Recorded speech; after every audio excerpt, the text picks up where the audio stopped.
Ration muffin. இல்லைன்னா fruit cake தான், நம்ம நார்மல் பண்ணக்கூடிய ஃப்ரூட் கேக். ஆனால் வந்து உங்களுக்கு நான் வந்து அதை சின்ன சின்ன கப் கேக்ஸ் மாதிரி இல்லைன்னா சின்ன சின்ன கேக்காக பேக் பண்ணி காணிக்க போகிறேன். ஸோ இது வந்து நீங்கள் வந்து கிஃப்ட் பண்ணணும், கிறிஸ்மஸ்க்கு வந்து கிஃப்ட் பண்ணணும்னு நினைக்கிறீங்க, இல்லைன்னா ஏதாவது பேக்கிங் கிஃப்ட் பாக்ஸ் அதுவும் வரப்போகுது உங்களுக்கு. கிறிஸ்மஸுக்கு வந்து நீங்களே வீட்டில் பேக்டு குட்டீஸ் எல்லாம் வச்சு கிறிஸ்மஸ் கிஃப்ட் பாக்ஸ் எப்படி பண்ணணும்னு நான் உங்களுக்கு அனுப்பேன். அது இனி ஃப்யூச்சரில் தான், இன்னும் கொஞ்சம் நாளில், ஒரு மேபி 1 வீக். ஓகே, ஸோ அதில் நீங்கள் வந்து ஃப்ரூட் கேக் வைக்கணும் அப்படின்னு நினைக்கிறீங்க அப்படின்னா இண்டிவிஜுவல் போர்ஷன் ஆட்டு, சின்ன சின்ன போர்ஷன் ஆட்டு இதை நான் பேக் பண்ணி காணிக்க போகிறேன். ஓகே, ஸோ ரொம்ப ரொம்ப ஈஸியான ரெசிபி. இந்த ஃப்ரூட் கேக் வந்து very basic. Okay, so ingredients எல்லாத்தையும் சொல்லிடுறேன். ஃபஸ்ட்டு ஒரு எக்கு, ஒரு 2லேருந்து 3 டேபிள் ஸ்பூன் பட்டர் வேணும். அதுக்கப்புறம் கிஸ்மிஸ், இது வந்து கருப்பு கலர் கிஸ்மிஸ். நீங்கள் வந்து சீட்லெஸ்ஸாக வாங்கிக்கோங்க. ஃப்ரூட் கேக்ஸ்க்கெல்லாம் நீங்கள் சீட்லெஸ் தான் போடணும். அதுக்கப்புறம் ப்ரௌன் சுகர், இது வந்து நீங்கள் சர்க்கரை யூஸ் பண்ணிக்கலாம், வெல்லம் யூஸ் பண்ணிக்கலாம். நான் வந்து நார்மல் ப்ரௌன் சுகர், டெமரரா சுகர் இருக்குன்னா அதை கூட நீங்கள் யூஸ் பண்ணிக்கலாம். ஸோ 1/2 கப் வேணும். ஒரு பிஞ்ச் உப்பு, 1/2 கப் தண்ணி, இது கப்பு இதுக்கு எடுத்து வச்சுருந்தல. அதுக்கப்புறம் மைதா மாவு, 3/4 கப் மைதா மாவு தேவை. அதுக்கப்புறம் 1/2 டீஸ்பூன் பேக்கிங் சோடா தேவை. அதுக்கப்புறம் ஸ்பைசஸ். ஓகே, ஸ்பைசஸ் பற்றி பேசலாம். ஃப்ரூட் கேக்னாலே வந்து உங்களுக்கு அதில் வந்து சில ஸ்பைசஸ் இருக்கணும். ஸோ என்கிட்ட வந்து பம்கின் பை ஸ்பைஸ் இருக்குது. இதிலே கிட்டத்தட்ட 3/4 ஸ்பைசஸ் வந்துடும். இது இல்லை அப்படின்னு நினச்சிங்கன்னா சினமன் பவுடர் மஸ்ட் போடணும். இது அந்த ஃப்ளேவருக்கு. சினமன் பவுடர்னால் வேறு எதுவும் இல்லை, பட்டை பொடி. ஓகே, அதுக்கப்புறம் சுக்கு பொடி. இந்த 2 தான் நான் இன்னைக்கு போட போகிறேன். இதில் யூஸ்வலாட்டு கிராம்பு இருக்குல்ல, அந்த பொடி போடுவாங்க, ஏலக்காய் பொடி போடுவாங்க. உங்களுக்கு வேணும்னா நீங்கள் போட்டுக்கலாம். பட் நான் இன்னைக்கு சிம்பிளாக தான் இந்த 3 தான் யூஸ் பண்ண போகிறேன். ஓகே, ஸோ இப்போ வந்து ரொம்ப ரொம்ப ஈஸி இந்த ரெசிபி, பண்ண ஆரம்பிச்சிடலாம். ஸோ உங்களுக்கு நான் பண்ணுறது நல்லா தெரியணுங்கிறதுனால நான் என்னோட கிளாஸ் இதில் தான் வந்து ஹீட் பண்ண போகிறேன். ஸோ நீங்கள் வந்து ஒரு சாதா சாஸ்பேன் எடுத்துக்கோங்க. ஃபஸ்ட்டு நம்ம இதில் வந்து 1/2 கப் தண்ணி, அடுத்து இங்கே வச்சிருக்கிற 1/2 கப் ப்ரௌன் சுகர், அடுத்து ரேசன், சீட்லெஸ் ரேசன்ஸ் அது போட்டுக்கோங்க. ஸோ இதுக்கு வந்து நீங்கள் பட்டர் வந்து பீட் பண்ணணும் அப்படின்லாம் அவசியம் இல்லை. ஸோ இதில் 3 டேபிள் ஸ்பூன் பட்டர் இருக்குது. ஓகே, ஸோ இதை வந்து நம்ம இங்கே வச்சுருக்கோம்ல, இதில் வந்து ஆட் பண்ணிட போகிறேன். கரெக்டாக 3 டேபிள் ஸ்பூன் இருக்குது. 2 டேபிள் ஸ்பூன்ஸ் இருந்தாலும் ஒன்றும் பிரச்சனை இல்லை. ஸோ கிஸ்மிஸ் வந்து அந்த கருப்பு கலர் கிஸ்மிஸ் வந்து சீட்லெஸ்ஸாக யூஸ் பண்ணிக்கோங்க. ஸோ அதுதான் வந்து மெயின். இல்லைன்னா உங்களுக்கு கேக்கில் வந்து வாயில் வந்து ஒரு மாதிரி நரன்னு தட்டுப்படும். ஓகே, ஸோ இப்போ இதில் வந்து நான் ஆட் பண்ணுறேன், நீங்கள் ஆட் பண்ணணுன்னு அவசியம் இல்லை. 1 டேபிள் ஸ்பூன் ரம். ஸோ கிட்ஸுக்கு வந்து கொடுக்க போகிறீங்கன்னா இது யூஸ் பண்ண தேவையில்லை. ஆனால் ஆல்கஹால் வந்து ஊற்றினோன்னா நம்ம இதை வந்து ஹீட் பண்ண போகிறோம், 5 நிமிஷம் கொதிக்க விட போகிறோம். ஸோ அதில் வந்து ஆல்கஹால் எவாப்ரேட் ஆயிரும். அந்த ஃப்ரூட் கேக் நீங்கள் கடையிலலாம் வாங்கி சாப்பிட்றீங்களா, அதில் வந்து ஒரு ஃப்ளேவர் வருது தெரியுமா, அது வந்து உங்களுக்கு ரம்மில் தான். அந்த ஒரு மாதிரி ஒரு ஃப்ளேவர், அது ஃப்ரூட் கேக்குக்குன்னே உண்டான ஃப்ளேவர், அது வந்து ரம் யூஸ் பண்ணுவாங்க. ஸோ நான் 1 டேபிள் ஸ்பூன் தான் ஆட் பண்ணியிருக்கேன். இது கம்ப்ளீட்லி ஆப்ஷனல். ஆனால் ஆல்கஹால் வந்து பேர்ன் ஆயிரும். ஸோ ஆல்கஹால் இருக்காது, ஏன்னா நம்ம ஹீட் பண்ணும்போது அது எவாப்ரேட் ஆயிரும். ஓகே, ஸோ இப்போ நம்ம இதை வந்து அடுப்பில் வச்சு கொதிக்க விட போகிறோம்.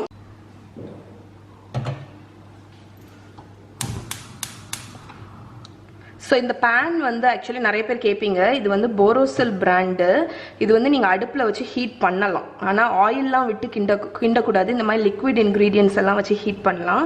நான் எப்போவுமே இந்த கிளாஸ் பேன் யூஸ் பண்ணும்போது லோ ஃப்ளேமில் வச்சு தான் குக் பண்ணுவேன். ஸோ இது வந்து பாயில் ஒரு கொதிக்கி வரட்டும். இதோட லிங்க் வந்து கீழே டிஸ்கிரிப்ஷனில் கொடுக்குறேன், செக் பண்ணிக்கோங்க. ஸோ இங்கே பாருங்கள், நம்மளோட ஃப்ரூட் மிக்ஸ்சர் வந்து பாயில் ஆகிட்டுருக்கு. கொதிக்க ஆரம்பித்தோன்னா ஒரு 2லேருந்து 3 நிமிஷம் வரைக்கும் நல்லா கொதிக்க விடுங்க. அப்போ தான் அந்த ரேசன்ஸ் வந்து சாஃப்ட் ஆகும். ஓகே, ஸோ அதுக்கப்புறம் நம்ம அடுப்பை, இப்போ இது வந்து ஒரு 2-3 நிமிஷம் கொதிச்சாச்சு. நான் இப்போ அடுப்பை ஆஃப் பண்ணிட போகிறேன். ஆஃப் பண்ணிவிட்டு கூலாக விட்டுருங்க. லைட்டாக வார்ம் ஆகாது ஆகணும். அட்லீஸ்ட் ஒரு 15லேருந்து 20 மினிட்ஸ் வெயிட் பண்ணுங்கள். அதுக்கப்புறம் நம்ம மிக்ஸ் பண்ணிடலாம். அவனை வந்து 180 டிகிரி செல்சியஸ்க்கு ப்ரீ ஹீட் பண்ணியிருக்கேன். அட்லீஸ்ட் ஒரு 10 மினிட்ஸாவது ஹீட் பண்ணி எடுத்துருங்க. ஸோ இப்போ வந்து நம்ம ட்ரை இன்க்ரீடியன்ட்ஸ் எல்லாத்தையும் மிக்ஸ் பண்ண போகிறோம். ஸோ ஃபஸ்ட்டு வந்து 3/4 கப்பு. ஓகே, ஸோ 3/4 கப்பு மைதா மாவு, அதை ஒரு பவுலில் போட்டுக்கோங்க. அதுக்கப்புறம் அரை டீஸ்பூன் மெஷர் வந்து பேக்கிங் சோடா. பேக்கிங் சோடாங்கிறது வந்து சோடா உப்பு. அடுத்து அதே மாதிரி 1/2 டீஸ்பூன் நான் பம்கின் ஸ்பைஸ் போடுறேன். நீங்கள் இது வந்து இல்லைன்னா வேண்டாம், போடலாம். அதே மாதிரி 1/2 டீஸ்பூன் சின்னமன் பவுடர், 1/2 டீஸ்பூன் சுக்கு பொடி. ஓகே, இவ்வளோதான் ட்ரை இன்க்ரீடியன்ட்ஸ். உப்பு ஒரு பிஞ்ச், உப்பு ஒரு 1/4 டீஸ்பூன்லேயும் கொஞ்சம் குறைவு. ஸோ இப்போ இதை நல்லா மிக்ஸ் பண்ணிடுங்க. இதுதான் உங்களோட ட்ரை இன்க்ரீடியன்ட்ஸ். ஓகே, அவ்வளோதான். ஸோ இதை வந்து ஒரு ஓரத்தில் வச்சிடலாம்.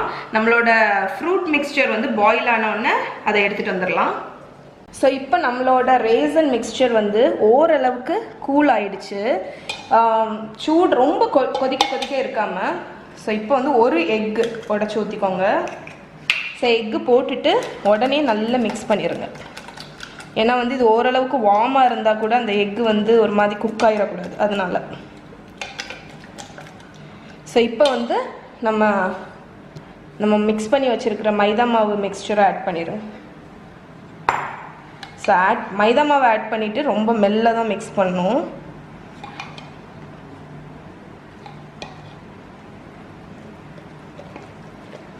அந்த மைதா மாவில் உள்ள ஸ்பைசஸ் எல்லாம் வந்து அந்த இதில் வந்து ஹிட் ஆகும்போது, அந்த வார்மான ரேசனில் ஹிட் ஆகும்போது அப்படி ஒரு ஃப்ரூட் கேக்கோட ஸ்மெல்லு, இந்த ஸ்மெல் வந்து வேறு லெவலில் இருக்கும். ஓகே, ஸோ இதுதான் நம்ம பேட்டர். நம்மளோட சின்ன சின்ன ரேசன் கேக்ஸோட பேட்டர். இதை வந்து இப்போ டிவைட் பண்ணி ஊற்றிடலாம். ஸோ இந்த கேக்ஸை நான் எதில் பேக் பண்ண போகிறேன்னு பார்த்தீங்கன்னா, இந்த மாதிரி individual pack and serve cups வந்து கிடைக்கும். நீங்கள் நாகர்கோயிலில் இருந்தீங்கன்னா எங்களோட ஷாப்பில், எம்மிட்டமி ஷாப்பில் இருக்குது. ஸோ இது வந்து எப்படின்னா, நீங்கள் பேக் பண்ணிவிட்டு கிஃப்ட் பண்ணிக்கலாம்.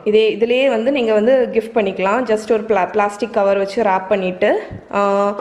இது இல்லை, இதில் வந்து என்கிட்ட வந்து நிறைய சைஸஸில் இருக்குது. இது மினி, அதுக்கப்புறம் இது வந்து ஜம்போ சைஸு, இது அதை விட கொஞ்சம் சின்ன சைஸாக இருக்கும். அதுக்கப்புறம் இது வந்து லோஃப், குட்டி குட்டி லோஃப் மாதிரி வரக்கூடியது, சின்ன சின்ன ஃப்ரூட் கேக்ஸ் மாதிரி வரக்கூடியது. நான் வந்து என்கிட்ட மீடியம் சைஸில் இருக்குது. இதில் தான் இன்றைக்கி பேக் பண்ண போகிறேன். ஏன்னா இதுவும் கிட்டத்தட்ட சேம் டைமில் தான் பேக் ஆகும். அதனால் இந்த பேக் அண்ட் சர்வ் கப்ஸ், இதுதான் வந்து நீங்கள் கிறிஸ்மஸ்க்கு வந்து கிஃப்ட் பண்ணுறீங்க அப்படின்னா இந்த கப்ஸ் தான் உங்களுக்கு வசதியாக இருக்கும். ஓகே, ஸோ எப்போவுமே இந்த மாதிரி மஃபின் கப் கேக்ஸ் எல்லாம் டிவைட் பண்ணும்போது ஒரு ஐஸ்கிரீம் ஸ்கூப் வச்சு டிவைட் பண்ணுங்க. அப்போ தான் உங்களுக்கு ஈவன் சைஸஸில் வந்து கிடைக்கும், ஈவனாக பேக்கும் ஆகும் உங்களுக்கு.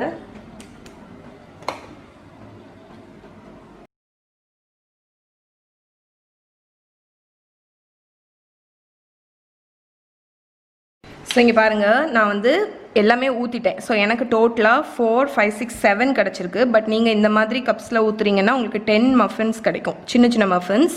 ஸோ இப்போ இதை வந்து அவனில் வச்சு 15 to 20 மினிட்ஸ் பேக் பண்ணி முடிச்சுட்டு எவ்வளோ நேரம் ஆகுதுன்னு சொல்கிறேன் உங்களுக்கு.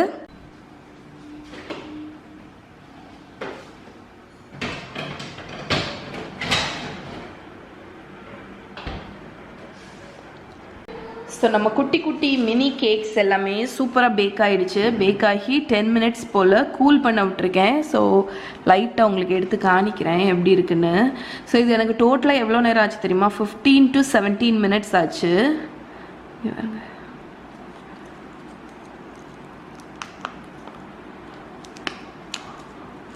ஸோ லைட்டாக ஒன்று பிச்சு காணிக்கிறேன், எப்படி எடுத்து காணிக்க. சரி, இதுலேருந்து எடுத்துப்போம்.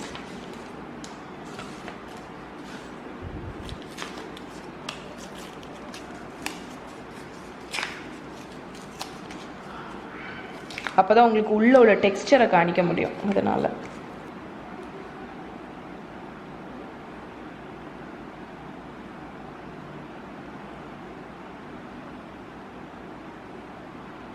எப்படி இருக்குது பாருங்கள், செம்மையாக இருக்கும். ட்ரை பண்ணி பாருங்கள். ட்ரை பண்ணி பார்த்துட்டு எப்படி இருக்குன்னு சொல்லுங்கள். இந்த ரெசிபியோட ரிட்டன் பார்ட் வந்து கீழே டிஸ்கிரிப்ஷனில் போடுறேன், இல்லைனா கமெண்ட்டில் பின் பண்ணி வைக்கிறேன், செக் பண்ணிக்கோங்க.